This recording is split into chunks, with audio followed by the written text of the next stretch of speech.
I came home for the holidays expecting some peace after a long year. But the moment I opened the door of my parents' house, my heart stopped. My 89-year-old grandmother was lying on the cold living room floor. She was barely conscious, shivering, and looked like she hadn't eaten in days. The house was freezing cold, and there was no one around to help her. Drop your verdict in the comments before the story begins. Let's see if you're right by the end. And if you love revenge stories, don't forget to like and subscribe. My name is Carla Rojas, and this is the story of how my own father left my grandmother starving and suffering in a cold house, and how I made sure he felt the same pain he gave her. My grandmother had always been the kindest person in our family. After my mother passed away, she was the one who took care of me. So when my father decided 2 years ago that she should stay with him, I thought she would be safe. I was wrong.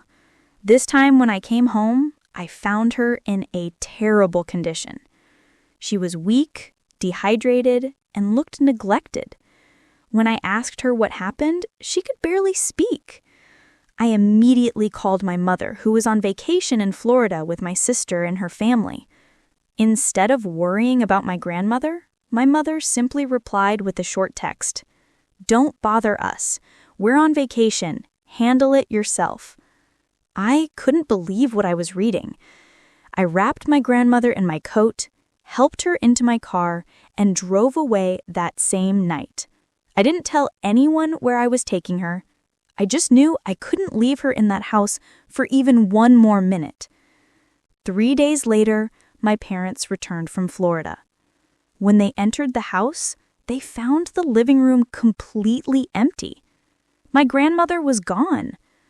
On the center table, there was only one thing left behind: a lawyer's business card with a short note attached to it. That single note was enough to change everything. 3 days later, my parents returned from Florida. They had no idea what was waiting for them at home. When they opened the door of the house, my mother stepped inside first. She immediately noticed something was wrong. The living room felt strangely empty. She called out for my grandmother, but there was no reply. My father walked in behind her, carrying their luggage. He looked around and frowned. "Where's Mom?" he asked. My mother went into the bedroom, then the kitchen, and then checked the bathroom. There was no sign of my grandmother anywhere. Panic started creeping into her voice. "Richard, she's not here. Mom is not here." My father quickly checked the entire house. When he came back to the living room, his face was tense. That's when my mother noticed something on the center table. There was a white business card lying there. She picked it up. It was a lawyer's card. On the back of the card, someone had written a short message in neat handwriting. "She is no longer your responsibility. Any further contact will be considered harassment. Carla Rojas." My mother's hands started shaking. She read the note twice, then looked at my father with wide eyes. "Richard, Carla took her. She took Mom." My father snatched the card from her hand and read it. His face turned red with anger. "That ungrateful girl!" he shouted. "She has no right to do this. Mom is my mother, not hers." He immediately grabbed his phone and called me. I was sitting in my living room with my grandmother when my phone rang. I saw my father's name on the screen and took a deep breath before answering. Carla, he said, trying to control his anger. "Where is my mother?" "She's with me," I replied calmly. "And she's safe." "Safe? You took her from our house without telling anyone. Do you have any idea what you've done? Bring her back right now." "I'm not bringing her back, Dad. Not after the condition I found her in. She was lying on the floor, cold and weak. And when I called Mom, she told me not to bother her because she was on vacation." There was silence on the other end for a few seconds. Then my mother's voice came on the line. "Carla, don't do this," she said. trying to sound calm. "Your father and I were just taking a small break. We were going to come back and take care of her. You're making this into a much bigger issue than it needs to be." I let out a bitter laugh. "A bigger issue? Mom, she was on the floor when I arrived. She looked like she hadn't been fed or bathed properly in days. And instead of worrying about her, you told me not to bother you. Now you want me to bring her back?" My father's voice came back, this time louder. "Carla, I'm warning you. If you don't bring her back by tomorrow, I will call the police and report you for kidnapping." I stayed quiet for a moment, then replied in a cold voice. "Go ahead, Dad. Called the police. I have photos of her condition when I found her. I also have the nursing home records and bank statements showing how you and Mom have been misusing her money. Let's see who the police will believe." My father went completely silent. I continued. "From now on, any communication regarding my grandmother will go through my lawyer. Do not contact me directly again." I ended the call. That night, I sat beside my grandmother's bed and held her hand. She was sleeping peacefully for the first time in a long while. I looked at her weak face and made a promise to myself. I wasn't just going to protect her. I was going to make sure my father paid for every single day she had suffered. After I ended the call with my father that night, I sat alone in my living room for a long time. My hands were still shaking, but my mind was clear. I knew that taking my grandmother out of that house was only the beginning. My father was not the kind of man who would accept defeat easily. He would fight back, and I needed to be ready. The very next morning, I went to my lawyer's office. Mr. David Reynolds had been handling my legal matters for the past few years, and I trusted him completely. I placed all the documents on his table, the nursing home records, bank statements, withdrawal slips, and the photos I had taken of my grandmother's condition. He read through everything quietly. After almost 20 minutes, he looked up at me and said, "Carla, this is serious. Your father has been withdrawing large amounts of money from your grandmother's accounts over the past several months. At the same time, the nursing home records show that her care was neglected. This is a clear case of financial exploitation and elder neglect." I nodded and replied, "I want to take action. I don't want them to get away with this." David leaned back in his chair and looked at me seriously. "If we go forward with this, it will destroy your relationship with your family.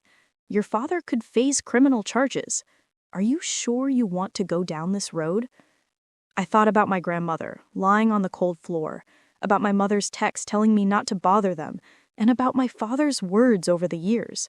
I looked at David and said, "I have already lost my family a long time ago. Now I just want to protect my grandmother." David nodded and said, "All right. We'll file a formal complaint with Adult Protective Services and also report this to the police. I'll handle everything from here." Over the next few weeks, the investigation began. Adult Protective Services visited my house and spoke with my grandmother. They also visited the nursing home and took statements from the staff.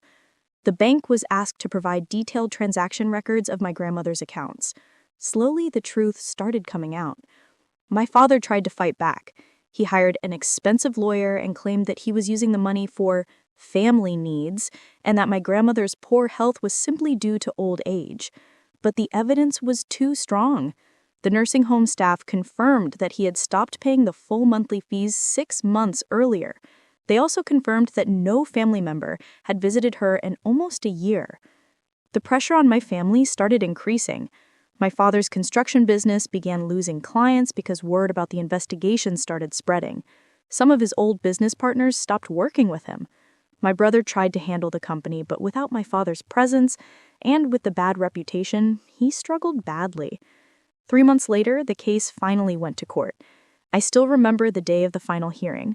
I was sitting in the courtroom with my lawyer. My father was sitting on the other side with his lawyer. He looked much older and tired. My mother was also there, but she avoided looking at me. When the judge announced the verdict, the entire courtroom went silent. My father was found guilty of financial exploitation of a vulnerable adult and elder neglect. He was sentenced to 2 years in prison and was ordered to return every single dollar he had taken from my grandmother's accounts. My mother was also found guilty as an accomplice and was ordered to pay a heavy fine. She was placed under supervised probation for 2 years. My father's face turned completely pale when he heard the sentence. My mother started crying. I sat there quietly, feeling a strange mixture of emotions. I didn't feel happy. I just felt tired. After the court hearing, my father's construction business completely collapsed. They had to sell most of their assets, including their house, to pay the fines and legal fees. My brother tried his best to save whatever was left, but he failed. Their reputation in the business community was destroyed. Meanwhile, my grandmother's health slowly started improving. Being away from that nursing home and living in a calm environment made a big difference. I took her to regular doctor visits, gave her proper food, and spent time with her every day. Slowly, some color returned to her face. She still had weak days, but she was no longer the empty, neglected woman I had found lying on the floor. Older and defeated, she stood at my door and said in a low voice, "Carla, your father is in prison now. We've lost almost everything. The family is destroyed. Are you happy now?" I looked at her calmly and replied, "No, Mom, I'm not happy. But I'm also not sorry. You both left her to suffer while you used her money for your own comfort. I only did what you should have done in the first place. I protected her." She didn't have anything else to say. She just stood there for a few seconds, then turned around and left without saying goodbye. A few weeks later, I received a letter from the prison. It was from my father. I stared at the envelope for a long time before finally opening it. Inside was a single page written in his handwriting. "Carla, I know you probably won't read this, but I still want to say it. I was wrong. About everything. I treated you badly for years because I wanted you to be someone you're not. When you refused to follow my orders, I said things I shouldn't have said. I wish I could take back that night. I wish I had been a better father to you. I'm sorry. Dad." I read the letter twice. Then I folded it and put it back in the envelope. I didn't reply. Today, my grandmother lives with me. She is much better now. Every morning, she sits in the small garden behind my house with her tea, and sometimes she holds my hand and says, "You came for me when no one else did." My father is still serving his sentence. My mother lives alone in a small apartment. My brother has distanced himself from both of them, and I have finally found peace. I still work at the same company and have been promoted twice since then. I bought a small apartment for myself and live a quiet, independent life. I don't have much contact with my family anymore, and I've made peace with that. Sometimes I think about that night when I found my grandmother lying on the cold floor. Those images still haunt me, but I also know that I did the right thing, because in the end, I didn't just save my grandmother. I made sure that the people who hurt her had to face the consequences of their actions. Was it justice, or was it too much?